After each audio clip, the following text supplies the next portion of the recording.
Hi, I'm Larry Butler for the East Hawaii Cultural Center, and we're looking at this beautiful exhibit, Terra Forme, that was curated by Koan Jeffrey Baysa.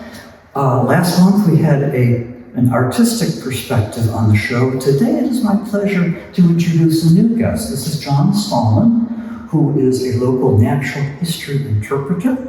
He's a science communicator, a Hawaiian botany and volcanology specialist.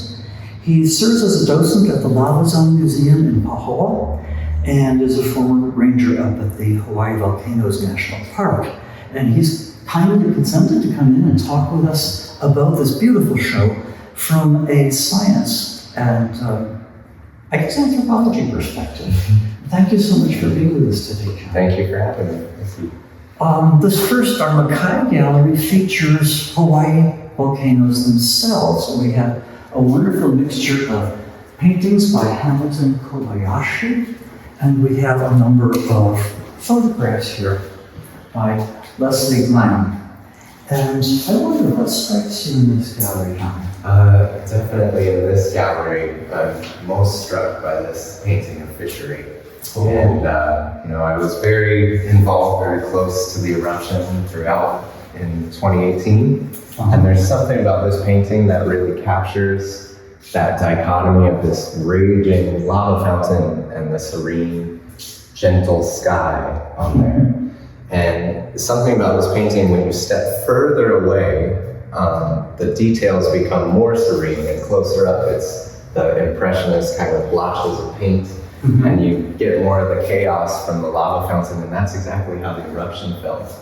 I remember talking with evacuees and residents who were just sticking around trying to figure out what was going to happen to their homes. And I remember saying to a few people, do you need to be here right now? Because if you go a few miles away, go to Hilo, everything is calm. So if you were close to the eruption, it was chaos and darkness, but Hawaii was still serene. Even a short way away from the eruption, people could ignore that it was even going on. And I think that was an important lesson about that eruption, is that there's no need to be that close to it. It only affects a limited area on the island typically. And outside of that kind of volcano eruption realm, everything was still calm throughout.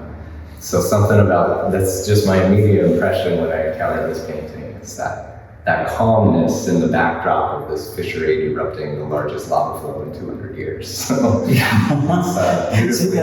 largest lava flow in 200 years? From Kilauea, yes, in at least 200 years. It was what, 13 square miles? About 14 square miles covered, 900 acres of new land added to the coast, over 900 acres. In deep, deep water. And a cubic kilometer, more than a cubic kilometer volume. Oh, that's insane. Like rock. No, it's interesting to me. We have visitors come in, and if they're not from here, they go to these paintings, they say, oh, how nice. And when locals come in, they maybe to that photo of fishery. And they say, oh my God, that's my cousin's house. These are wonderful, because I notice these paintings, you have to be very familiar to understand the scale of these aerial photos. This one is the only one that reveals the scale of the lava river compared to the houses. But again, like you said, if you're not a resident, that might not be the thing your eye notices when you look at this painting. It could be another artistic lava flow, but there's houses. So it also captures something about that eruption that was so devastating, destructive to so many people's lives. And the scale is unbelievable.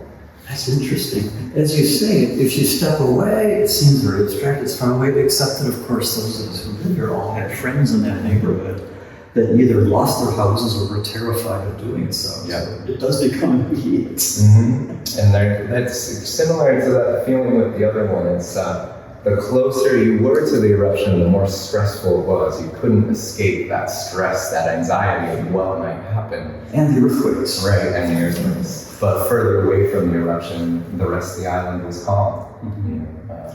With some exceptions. So Well, tell us what you see on these. As you say, the scale is a little hard to grasp. The scale is hard to understand. People don't understand how big these lava lakes are in the crater. Now, what are we seeing here, actually? Well, let's see. When is the date? 2021. So this is the current lava lake at an earlier stage in the eruption. As the lake was beginning to shrink, the molten surface was shrinking in area, and the fountaining at the west vent here was diminished, so it was more of a roiling pond, and it began to crust itself over. So now the crust has covered the vent, and we rarely see the lava spattering out of it, and it's being fed through the cone into the lava pond. And at this stage, the cracking shows that that crust was moving pretty quickly. You can kind of judge by the pattern of that fracturing when the crust is moving on that lake. So after this, it continued to shrink in area, but that same lake is still active. I'm not sure of the exact area here, but the molten lake today is probably on the order of only 6 or 8 acres stay molten every day, and you see the glow at night. But the lava lake itself, the crust that covers 1,000 feet of lava today, it's almost 300 acres. So it's much larger than people realize, even when they go up there to see it in the national park. So. Goodness. I know at the moment it's sort of the delightful stage. You drive out there to have a beer and the lava. But I also know that my friends down in Lower Puna watch this very nervously. It's filling up. That's a thing we can visit again when we talk about some of the other works in here. It's you can't trust lava lakes anywhere in the world. If there's a lava lake, that's a sign that that volcano is being continuously fed magma, and we're only seeing a tiny portion on the surface of what's really going on. So there's something that's striking me. I also like the organic form and the crust pattern, even though it's more angular, and compared with these runoff drainages in the next aerial photo. What is this now? This is just at the edge of the caldera of Kilauea. Here's part of the old road. This is the southwest edge of Kilauea, which is covered in ash deposits from explosive eruptions. And so the rains in Hawaii readily carve those drainage channels into the looser material, the ash, over the past couple hundred years. So you have this beautiful organic veins of flood channels, river channels, small streams. I remember 20 years ago when this was the drive-in volcano, and the road was open. Everyone would have taken that road until 2008 when it was initially closed because of the gases on that side. And now, just out of frame, that road leads to the edge of the cliff, and large sections of it have collapsed into the crater in 2018. So, just out of the frame. Of course, it's one thing we all got living here is that this island is constantly in motion. Things just don't stay the same. No, they don't. It has a stillness to it all the same. That's something I think maybe only a resident can pick up on. That there's a serenity here that everyone's attracted to. In spite of the fact that it's so volcanically changing all the time. We all do the balancing act. I'm fascinated by these sort of close-up micro shots. They're wonderful composition. I think these are really, really nice. Because I see a lot of photos of the lava formations, and these are just beautiful. The arrangement and everything. And of course, the first life returning to the Hawaiian lava flows, those kupu-kupu ferns. What is it? Kupu-kupu. Kupu-kupu. Native sword fern. There's a lot of different varieties, and even some introduced ferns will grow in the lava pretty quickly. So ferns are typically one of the very first plants, although the first life on a Hawaiian lava flow would be starting with bacteria probably, and then crickets and spiders are usually out there. Crickets and spiders? Yep, we have lava-adapted crickets and spiders that get out there before the plants start growing. I did not know. And unlike Iceland or so many other volcanic areas, this is one of the themes I noticed in the program. In Hawaii, the process of life returning to the lava flow is greatly accelerated. And a big part of that is not just the ferns, but the ohia trees. There's one ohia tree in the other photo. Let's take a look at the ohias. So they grow without soil, and there's no other environment in the world where you have one of the very first plants to colonize the fresh lava is also a climax canopy tree for the rainforest. So in the right environments and where there's high rainfall, you go from a lava flow to a woodland and a forest within 100 years or so. And that's extraordinary. That process would be thousands of years in most other volcanic areas of the world.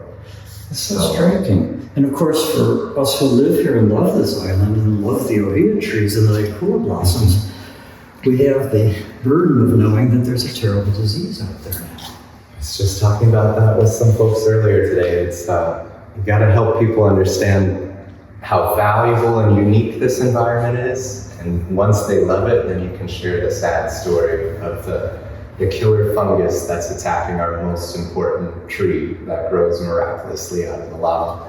But that's a story I follow very closely. And now that there's been more research, since the ROD fungus has been researched more carefully, there's reason to hope. You can't kill all the ohia trees. They're too diverse. Good. And now they've even found some that are showing natural resistance to the fungus. So those will be seed stock for regenerated forests in the future. Oh, that's good to hear. The ohia is so complex, growing wet and dry and lava flows to climax rainforests. There's so much genetic diversity and they're in so many different environments. The fungus would have trouble getting them all. It can't completely erase Hawaii's environment. And so as they learn more, there's ways that we can definitely manage the forest for the better in the future. But it's our most important tree. There's no understating that. I'm so glad to hear that. Mm-hmm. It's good to get the updates, right? 5 years ago, the ROD seems more like the apocalypse, so there's reason to hope. Good. I back up to an ohia forest. Well, let's take a look at some of the comparative artists from other parts of the world. Okay. Comparing to Hawaii These volcanoes, and well, here's a place to start. These are paintings by Arngunnur, who I believe lives here now, but she's from Iceland. I like the soft color scheme. Again, that's like kind of the serenity and softness to a volcanic landscape. It's beautiful how we blend the outline of a very stark, treeless Icelandic landscape right into this tropical island sea setting. And I always kind of point that out to people over the years is that, really the only difference between Iceland and Hawaii is trees. And better beaches. Yeah. There are no native trees in Iceland. And of course in Hawaii, our rainforest grows back almost immediately after an eruption. But in the Iceland's environment, it's many thousands of years of lichens and moss and very little vegetation before there's even soil for grasses or anything like that. So, but it's definitely the artist understands there's an aesthetic continuity anyway. Even though the living environment is so different, maybe it's that volcanic backdrop, that the overall feeling of the landscape, you can kind of stitch them together this way, Iceland and Hawaii. Pretty neat. It's funny, my first look at Iceland, it was just 2 years before my first look at Hawaii. It was one of the things that most struck me about Hawaii is, my gosh. Wow. Add palm trees and palm trees. You got Hawaii. Add palm trees, yeah. It's hard for them to grow there. I can't wait to get there, and that's definitely maybe one of the first places I'm going to try and take off to, if I can see the road. That would be lovely. Now, one place nobody thinks about, of course you do, I don't think about, is Antarctica. Antarctica. That'd be another fun place to This artist is Michelle Schwengel-Regala, and she's a scientist who is familiar with volcanology in Iceland, in Antarctica, which I certainly am not. What strikes you here? Well, Antarctica, Mount Erebus, has one of the handful of persistent lava lakes in the world. It's in Antarctica. And it's quite a bit different. I don't have a lot of background on its chemistry and volcanology down there, but the lava lake is in an environment that's icy cold all the time. And this has a phenomenon that forms a crust much more quickly than the lava lake. Oh. And that lava lake gets thick and crusted over and doesn't expel gases and bubble as easily as our lava lakes. And so it has a tendency to explode every so often and throws all the lava out of the lava lake. And these lava bombs fly for kilometers around the edges of the crater, and you wouldn't want to be hit with one. But so I love just the it's abstract or it's almost totally literal. This to me looks like the exploding lava lake ripping open its surface and that kind of Mobius curve of the work that just, to me, looks like the crust is shattered and we have all these lava balls flying in the air.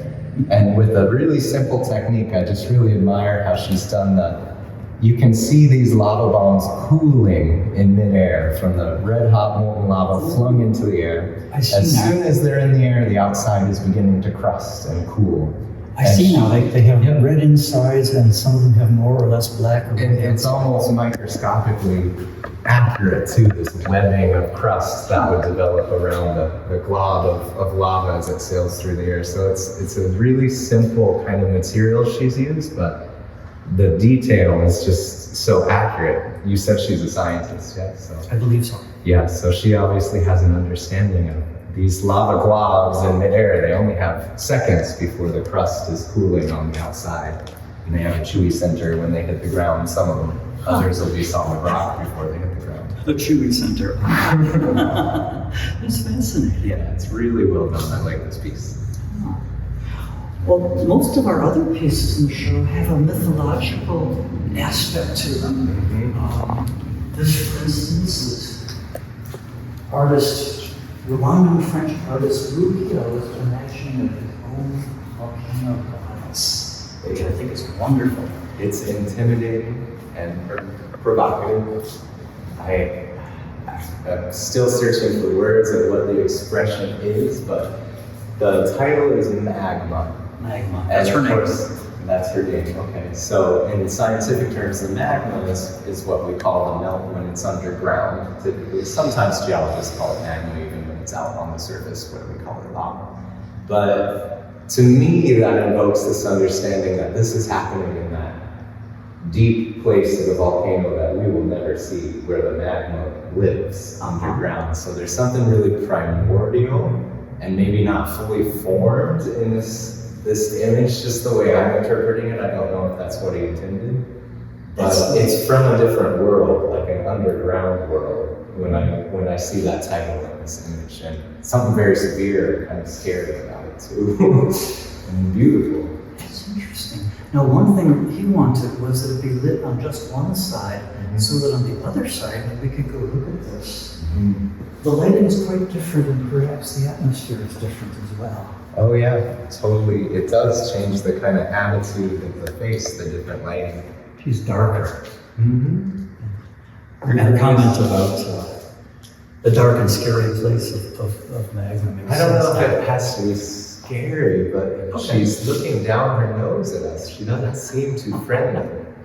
But there's other energy in this one I can't really find the words for, but something about her expression being so severe, she looks dangerous. Like if she wanted to, she could hurt you. Imperious, maybe? Imperious. Certainly the queen of the situation. That's a good word. Yeah, there is I can stand here all day trying to come up with words for what this expression is telling me, but I wouldn't want to cross her. Pretty interesting. Let's take a look at some of the works in this corner. These are all by local Hawaiian artist Solomon Enos. And what strikes you here? Well, I find this really fascinating, just on the small corner of what I have been taught over the years of Hawaiian culture, Hawaiian stories, and the kind of cosmology of the gods and goddesses where they come from. So the title of this was Hanamoku, and that to me would seem to be an abbreviation of Papa Hanamoku or Haumea, who is kind of the original great-grandmother goddess of the earth. She's the original female deity in the pantheon of Hawaiian culture. So she's in fact Pele's mother, and all the other gods and goddesses are born from different portions of her body. So the shark god Kamoho'ali'i was born from the top of her head, out of the piko, the manava, on the top of her head, the soft spot. The Namako Kahai, I think I said the wrong name, Kamoho'ali'i was the shark god. Namako Kahai, the goddess of waves and of the ocean, was born from her chest. and so on and so forth. But Pele, the volcano goddess, is the only of all of the gods and goddesses born from Haumea. She's the only one born as a human is born through the birth canal. And so when I learned this kind of story, it's really striking. The volcano is not about destruction and death in this pantheon, in this imagery. It's about birth. And Pele is the only goddess born as a human is born. And she is now essentially the birth attendant of Kilauea. And the symbol of the volcano is all about the birth spasms and the amnion of this ongoing process of birth of Haumea. So Haumea, or Papahanaumoku, is embodied in Mauna Loa, and Pele herself is not ultimately the generator of this volcanic activity. It's older and deeper than Pele herself. So this, to me, this I can see a lot of that reference to this great grandmother goddess, Pele's mother. And it's deep and complicated and beautiful. Not everyone gets those layers of introduction to who Pele is or where she comes from. So. That's fascinating. That's giving me a new way of looking at the way he's parceled things. And I wonder if the partitioning parcels of it is a reference to that kind of segmented birthing that occurs from the body form of Haumea. It's very beautiful, very interesting. It's another one I could contemplate for days and might have to talk to him to see what he intended about it. Yeah. Oh, thank you. That really enriches my understanding of it. The same artist also did these beautiful And paintings. these are also very interesting to me because of I pondered these after the first time I saw them, and then it occurred to me one day while I was thinking about them. These, in my interpretation, when I see these kind of images, it's drawing my brain into the mantle of the earth, the subterranean world below the crust, where the Hawaiian hotspot is coming from, and what these levitating islands suggest to me is what we would call plutons or batholiths. So a pluton would be a glob, enormous, the size of a mountain range, that's buoyant within the earth. Really? Slightly molten, but under pressure, so it's not actually liquid. But these globs of buoyant rock rise gradually through the depths of the earth until they encounter the crust at the surface. And some of them could be supplying volcanoes. They melt near the surface and supply volcanoes that erupt. Others cool as they approach the crust and they slowly push up as solid rock. We call batholiths or plutons.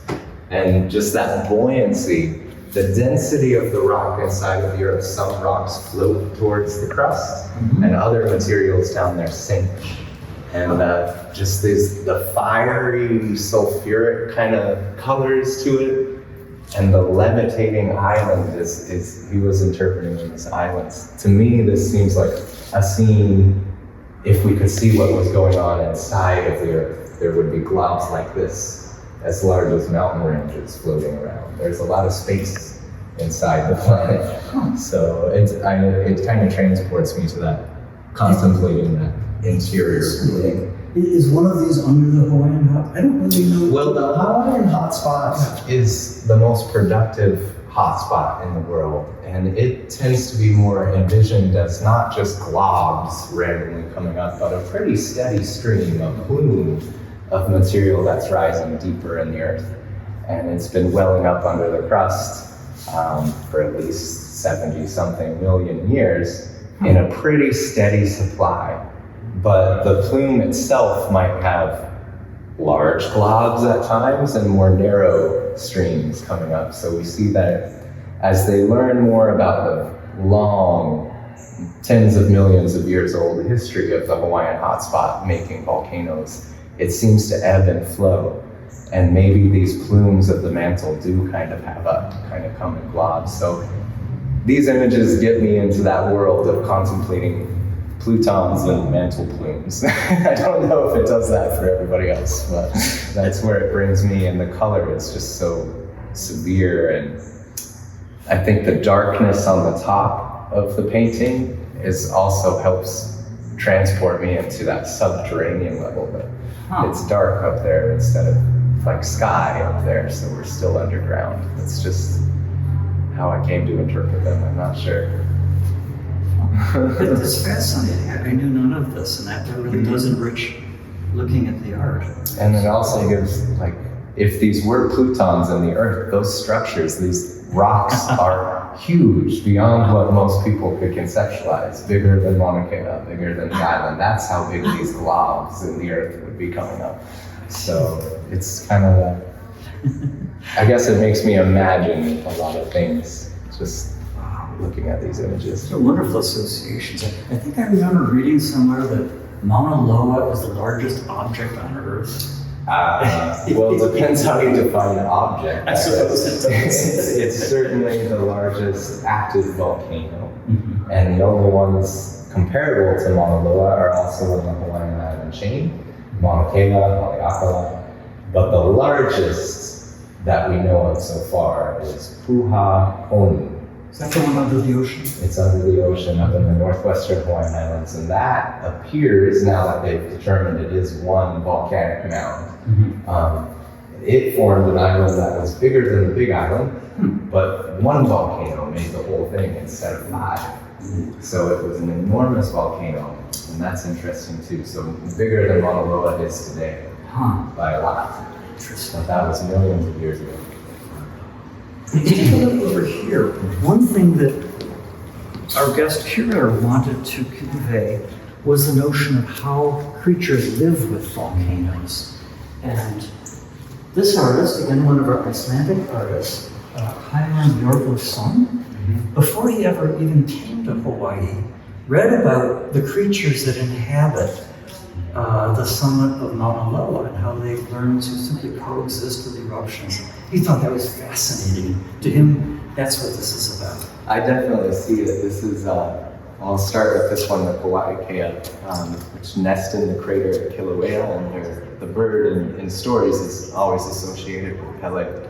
But I can definitely see the gas plume and the sulfur molecules floating through the air, because since the lava lake activity began there in 2008, these birds continued to nest in Halldór.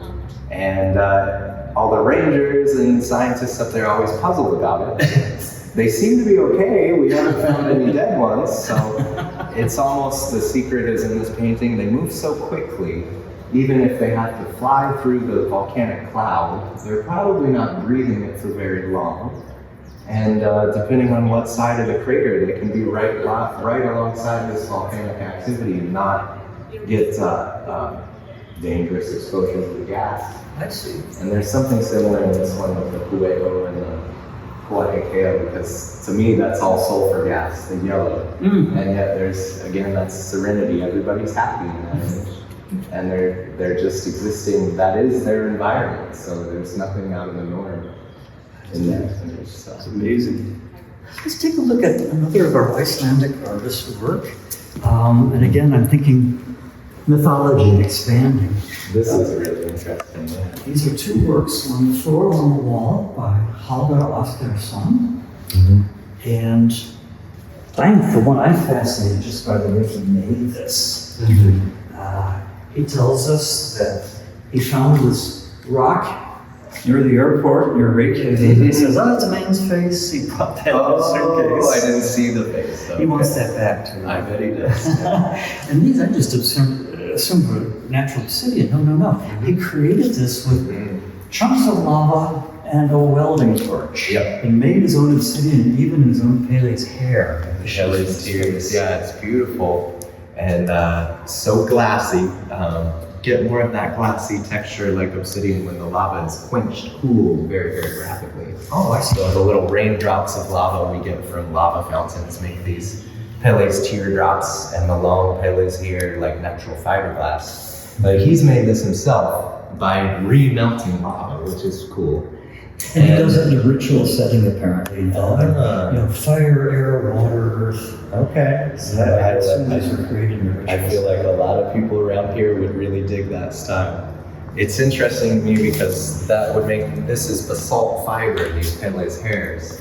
And they're finding today basalt fiberglass made from our type of lava, when you remelt it and spin it into those glass threads, is not quite as strong as carbon fiber, but much less expensive to make.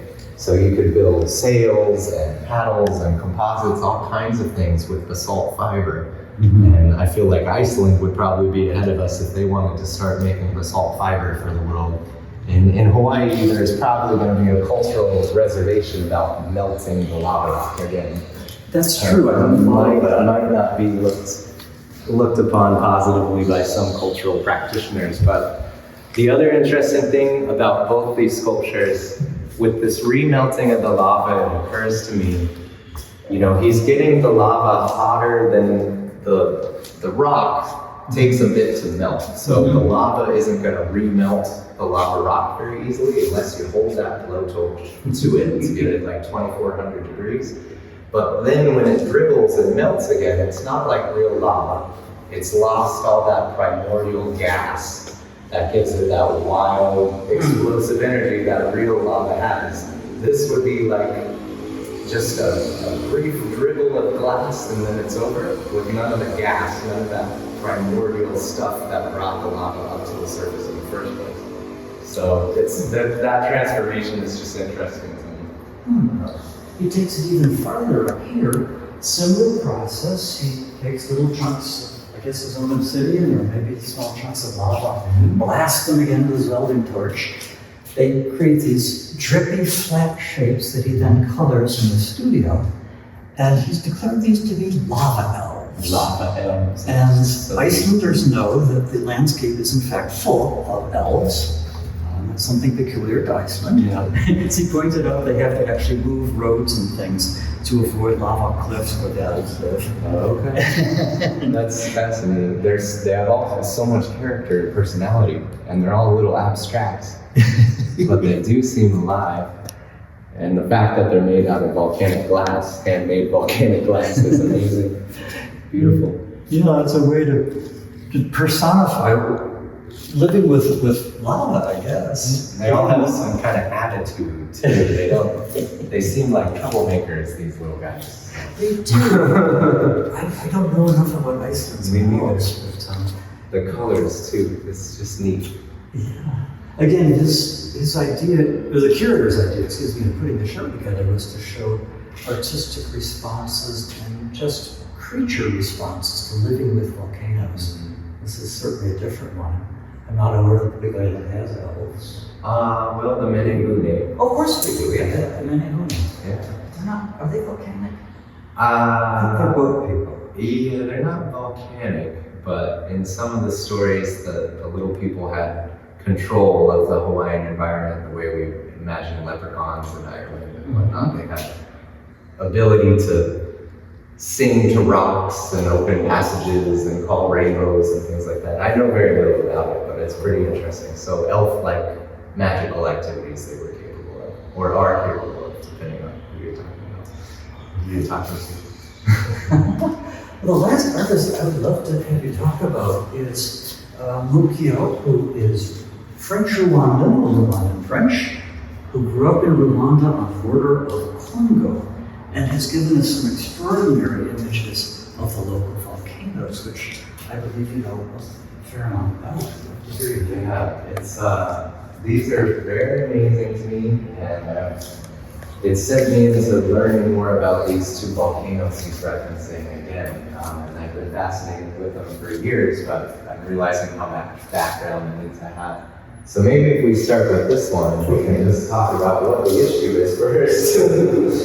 Because he is an artist from a very volcanically active part of the world with some of, frankly, the scariest volcanoes you could live in. And you can just, all of that violence and volatility, is that a word? You can definitely see that with this bleaching. It gives it that heat. You can sense the fire and the liquidness of it. And then these flakes of mica Definitely I don't know if the mica is from that area. I don't think it's associated with either of these volcanoes, but it gives the effect that things have shattered and broken and fallen from the sky, and the reflective pieces and the sands going out.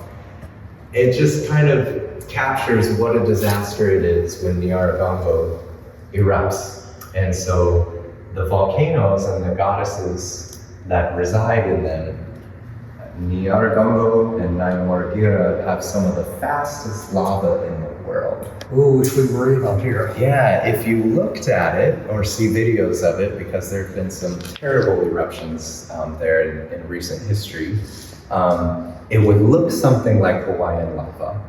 It flows, it's red hot, but it's even faster. It flows as fast as water. So in 2002, for example, it was 2002, I think that's the right year, Nyiragongo had a really big eruption, large lava flow right through Goma, and that's the lava flow that moves so fast they have molds of elephants cast in the lava. Now, Goma is a major city in Congo. Major city, yeah, millions of people. Oof. And so they're right adjacent to or on the flank, really over some of the hidden rifts of Nyiragongo, and that's the goddess depicted in this one over here. So maybe we can transition and talk about her.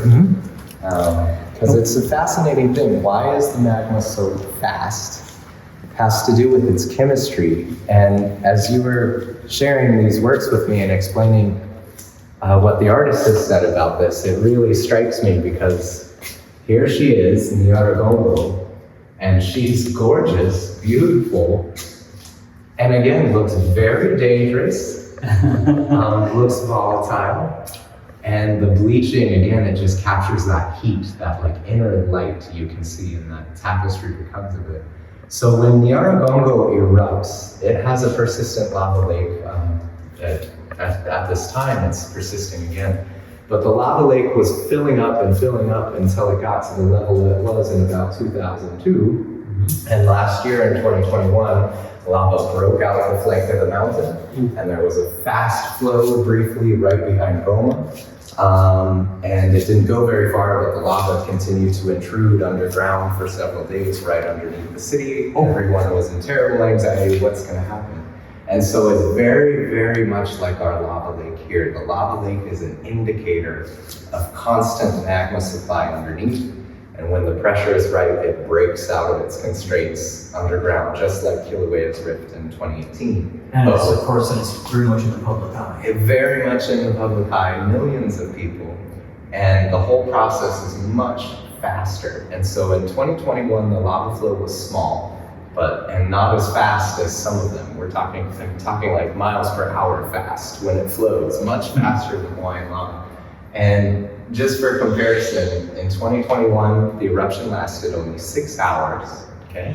Had some lava fountains and the lava flow, a few tens of millions of cubic meters of magma. That was very small, came out. All right. But within 6 hours, 500,000 people were without water.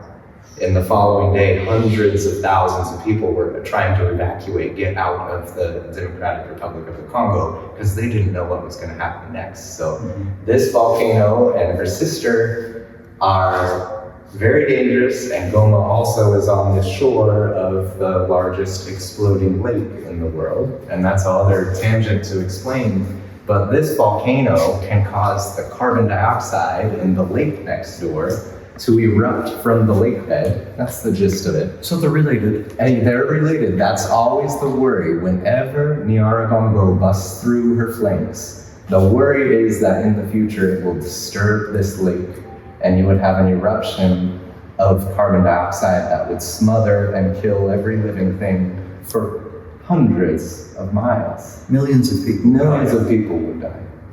And this is the risk every time it erupts, and yet that only got press for a few days because we don't hear about those eruptions as much as other parts of the world. Now, is this another one of those volcanoes like Vesuvius, where the byproduct of the volcano is such rich soil that people will risk everything to farm it?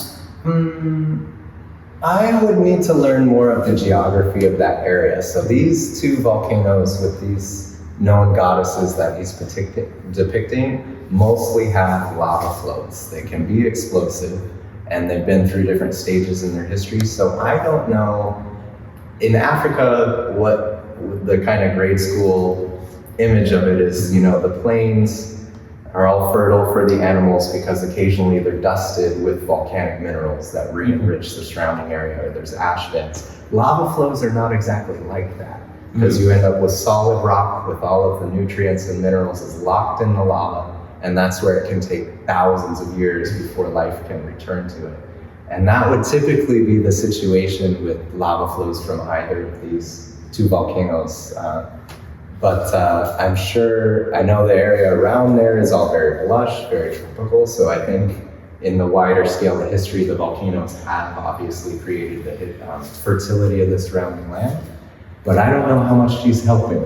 I think this volcano goddess is more about destruction than birth and regeneration than some of the other stories we've told. That's definitely a volcano to watch out for. Let's take a look at her sister. Her sister, over here. I don't know what I want to learn more about. Oh, by the way, I understand from the artists that for centuries women have offered sacrifices to the two goddesses here, including their own breast milk. And having heard that, I can't look at this image quite the same way. It certainly seems to reflect that idea. Yeah, that's amazing too. The white and then the images there. And that when you say that to me, it deepens this story and why I want to learn, because it's in my own mind, I'm going off on a volcanology tangent and I just need more background information. So a different attitude in this painting for sure, and calmer because the tapestry is not red, but we still have that inner fire. And so this one is not far from her sister, Nyaraganga, Naimolagira. When it erupts, is close to Goma, but the lava flows are not going to flow right through the town of Goma. So even when it has had a lava lake and occasionally erupts, because this one also often hosts a lava lake, and lava lake is an indicator that it's filling with lava while you're watching the pretty lava lake. These lava flows are also very, very fast, but they tend not to reach these massive populated areas or kibu. So I think this, just because of the geography, might have a lot that's contributed to the interpretation of the attitude of the goddess and the surrounding culture. But I can only guess at some of those things. The artist certainly says that this is considered the good sister and that's the bad sister. I can see that though, because anything that sister does is going to be a problem for somebody. This one, you might have a pretty lava fountain, more like Pele, without necessarily destroying anybody's stuff. But the fascinating thing, and getting back to that offering of breast milk, turns out the reason these lavas are so much faster is they're alkalic, which we have alkalic lavas in Hawaii in different areas, but alkalic means the lava is enriched with elements like sodium, potassium, and calcium. And I was just learning, because it hadn't occurred to me, but luckily I know some experts who I get to pick their brains every now and then. But those elements in the lava, in the liquid melt, they prevent chemical bonds from forming. So silica, the glass in the lava, is what makes it sticky and stiff. So the more silica, the slower it flows, right? Because the silica is forming bonds with neighboring atoms all the time, or trying to. The sodium and potassium are constantly going in and breaking those bonds, causing them to reform. And that means the liquid has less resistance because it's not creating little chemical bonds to hold the lattice together, if you're getting the image yet. So it's that chemistry, which includes calcium and sodium, like you would find in breast milk, that's giving the lava. It's just a weird, kind of a sideways connection I was just noticing, but it's the chemistry of the lava and its origin that makes these volcanoes so much more ferocious when the flow is on the move than ours. And I wonder if it's just the topography that makes this one less feared than her sister, because they are quite similar, the two volcanoes. But this volcano, Nyamuragira, actually erupts Hawai'i and some other related forms of lava that we see in Hawaii. Tell us about Hawai'i. Hawai'i is named for Hawaii. I think it was first identified either on Haleakala or Mauna Kea, and that's why it's named Hawaii. But in Hawaii, Hawaii would be one of our more evolved magmas. It's alkalic. So like these, as the volcanoes age and come off the hot spot in Hawaii, they start to erupt that alkalic lava that's enriched with the calcium and sodium, potassium, things like that. But the Hawai'i would be more evolved, so it also has more silica, so it would be not necessarily as fast as some of these lavas. But so this is the tangent that this art show has put me on, that I want to learn more about this chemistry of alkalic lavas simply because I saw these pieces.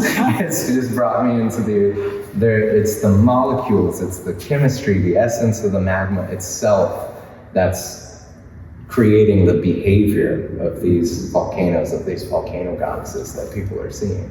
And it's fascinating stuff, so. I'm so glad. Now, you've really brought a wonderful enrichment to certainly my understanding of the art of the show, and I'm delighted that you've made connections between your scientific observations and your artistic appreciation. That's a really nice addition to Well, it's great to be able to come down and see this. Obviously, I love the theme. And it's I think really healthy for scientific people to be challenged with a little bit of using the other half of the brain to interpret things sometimes, and vice versa. Because there is a lot of science behind these images. It's interesting to see what inspires people. So I'm really glad you invited me. It's very interesting. Well, thank you so much for being our guest and enriching our understanding of the material. You bet. I'm with John Stallman, and our cameraman is Andre Kramars. And thank you both so much for sharing with us. You bet. Mahalo. Thanks for having me.